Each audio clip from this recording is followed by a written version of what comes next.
Սիրով ողջունում եմ ձեզ իմ շատ սիրելի բաժանորդներ ջան։ Ուրեմն քանի որ պարքի շրջանում ենք գտնվում ու դուք էլ շատ եք խնդրում, որպեսզի ես պատրաստեմ ինչ-որ մի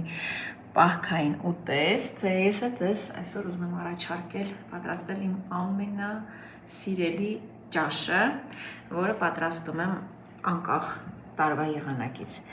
Ուրեմն պատրաստելու ենք շարովի ճաշ, նույն ինքը այլազան։ Բաղադրիչները կարող են լինել մի փոքր շատ կամ քիչ, դա կախված է նրանից, թե ինչ կգտնեք խանութներում կամ տանը։ Ինձ մոտ այսօր ուրեմն սմբուկ է, ինչպես նաև պղպեղ, սոխ, կծու պղպեղ, դդմիկ, լոլիկ եւ իհարկե կարտոֆիլ։ Սակայն այս ճաշը կարող է պարունակել նաև կանաչ լոբի, կարող է պարունակել բամյա, որը շատ մեծ քանակությամբ կա իմ սառցախցիկում, պարզապես այսօր պատրաստել եմ այս տարբերակով։ Ես ձեզ ասել եմ, չէ, որ ամենալավը սառցախցիկում պահպանվում է հենց բամյան, հենց այդպես ուղղակի լվանում եք, ջրքանում եք եւ ուղարկում եք սառցախցիկ։ Ճաշերի մեջ չեք տարբերի թարմից։ Իդեպ, եթե պատրաստելու եք ոչ պահքային տարբերակով, կարող եք օգտագործել նաև հավի միս, շատ է համադրվում այս ճաշատեսակի մեջ հավի միսը։ Եթե հավի միս ենք օգտագործում, դնում ենք հում վիճակով։ Եթե պատրաստելու ենք այս ճաշը տավարի մսով, ապա տավարի միսը նախապես պետք է լավ եփել։ Այսպես սիրելիներ։ Եվ այդ դեպքում արդեն տավարի մսի արգանակով կպատրաստենք եւ ոչ թե ջրով, ինչպես ես այսօր։ Սիրելիներս, այսօր ինձ մոտ լոլիկը սառցախցիկից է, հենց այսպես շղարդ կտրատել եմ, ուղարկել եմ սառցախցիկ։ Հիմա սառածը ես ուղղակի մի քանի մասի կբաժանեմ, որպեսզի հեշտ տարածվի։ Լոլիկը դնում ենք կաթսայի ներքևի մասում։ Լոլիկից հետո կվերցնենք սմբուկ, պարտադիր կերևահան կանենք եւ ասեմ ձեզ, սմբուկը այս ճաշին ոչ թե միայն համ է հաղորդում, այլ թանձրություն։ Եվ ինչքան շատ սմբուկ կլինի, այնքան ճաշը կշահի, շատ համեղ կստացվի։ Սմբուկը այսպես կմանրացնեմ, կիսալուսնաձև, պետք չէ քերիչով անցկացնել որևիցե մի բանջարեղեն, հարկավոր չէ։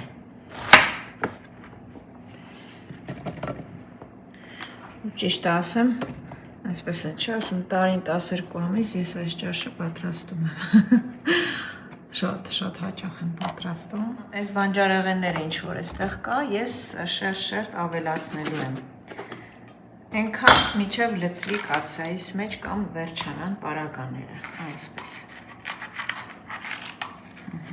Հիմա ինձ մոտ բուլղարական պղպեղ է, բայց կարող ենք օգտագործել նաև սեզոնային պղպեղ։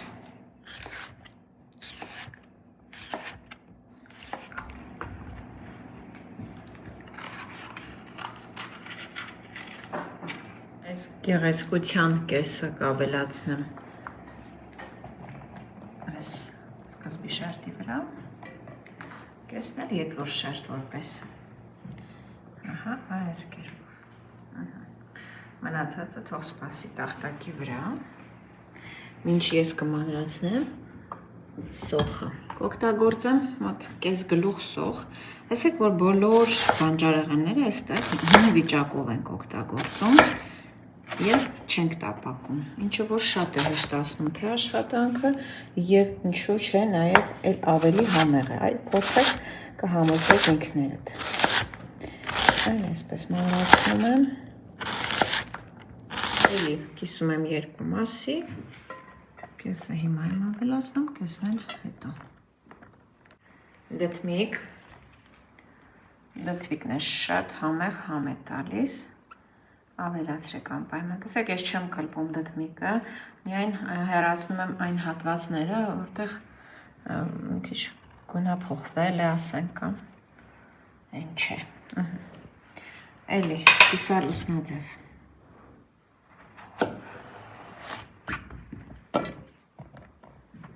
Հերթը հասավ նաև կարտոֆիլին, որի կիրառումը այստեղ պարտադիր չէ, բայց ավելի համեղ է։ Էլի թանձրություն է հաղորդում ճաշին։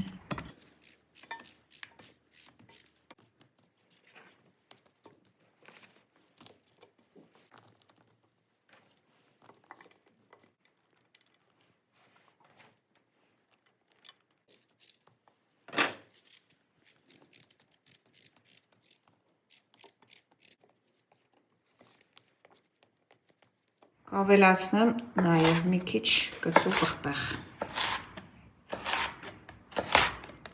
Հերթը հասավ համեմունքներին, ուրեմն համեմում ենք կարմիր աղացած պղպեղով գույնի համար։ Ավելացնում եմ տոմատի մածուկ, էլի գույնի համար, ինչպես նաև ճաշի որակի, ինչքան էլ որ օգտագործենք լոլիկ, լոլիկը միևնույն է չի տա այն ինչ որ կտա մածուկը, այնպես որ պարտադիր ավելացնում ենք, թե չէ միայն լոլիկով ճաշը սփռտնած կստացվի։ Պարտադիրներից պարտադիր ավելացնում եմ մի փոքր շաքարավազ, որպեսզի բալանսի գան համերը։ Մոտ 1 թեյի գդալ ոչ ավել։ Ռեհան եմ ավելացնում 4։ Սա էլ է պարտադիր։ Չենք փոխարինում ոչ մի օրեգանոյով, ոչ մի պիսի բանով։ Այդ չի լինի արդեն հայկական։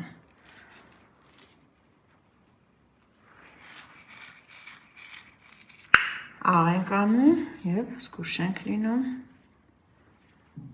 Հիմա ես մոտ 2 թեյի գդալ եմ ավելացնում, հետո ճաշը կփորձեմ, եթե կարիքը լինի, էլի կավելացնեմ։ Չենք մոռանում բուսայուղը։ Այսպես եմ անում, տեսեք,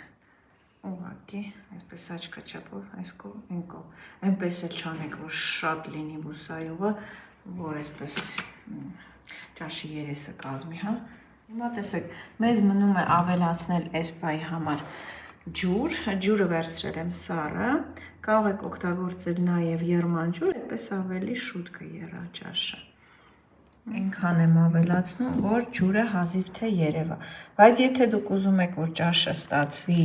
այսպես ջրիկ ավելի, ուրեմն մի փոքր ավելի շատ կավելացնեք, եւ որ այսպես հազիվ ծածկի։ Իմ դեպքում, որ տեսեք, կաթսայի կեսն եմ ավելացրել։ Այսպես որ կողմնորոշվեք, կաթսայի կիսով չափ։ Մեզ մնում է դնել կրակին և եռալուց հետո մարմանդ կրակի ներքո եփել մոտավորապես կես ժամ 40 րոպե։ Ահա տեսեք, այսպես սկսեց ակտիվ եռալ, կրակն այս պահից իջացնում եմ ու մարմանդ կրակի ներքո եփում եմ մինչև պատրաստ լինելը։ Այև վերջ ուղիղ 30 րոպե անց եռալուց հետո ունենք այսպիսի շքեղ բուրմունքով, թետեսքով ճաշ։ Տեսեք, բոլոր բաղադրիչները պահպանել են իրենց տեսքը, ես չեմ խառնել ընթացքում, միայն մեկ անգամ այսպես կարծես տարածել եմ, հա, վրայի պղպեղի տոմատի մածուկը։ Բավական հեղուկ ունի, գիտեք, որ բանջարեղենն էլ իր հերթին իր հեղուկն է դուրս գցում։ Այստեղ ես մեծ հաճույքով ընթացքում նաև խառը կանաչիկ ավելացնեի, բայց չեմ ավելացրել։ Կավելացնեմ յուապսեի մեջ։ Ահա, շատ ընտիր ու շատ համեղ է, հանկարծ չկասկածեք, եթե չեք պատրաստել դեռ, անպայման պատրաստեք։ Հավանելու եք անկասկած։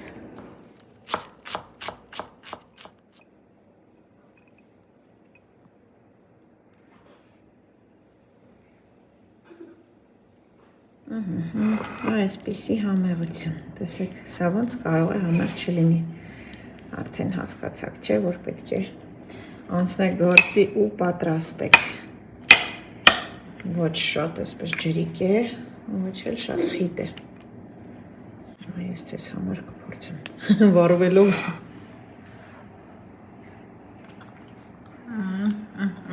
հրաշք, այս բանջարեղենները իրար հետ եփված մի հատ առանձնահատուկ ընտիր համ ունեն, հարուստ։ Այնպես որ էլ չգովեմ, պարտադիր կպատրաստեք անկախ նրանից պահքի մեջ եք, թե չէ։ Շատ համով է։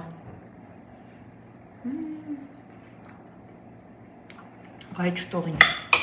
Այսքանը սիրելիներս, հուսով եմ կպատրաստեք և կգրեք ինչպիսին էր բաղադրատոմսը։ Մինչ նոր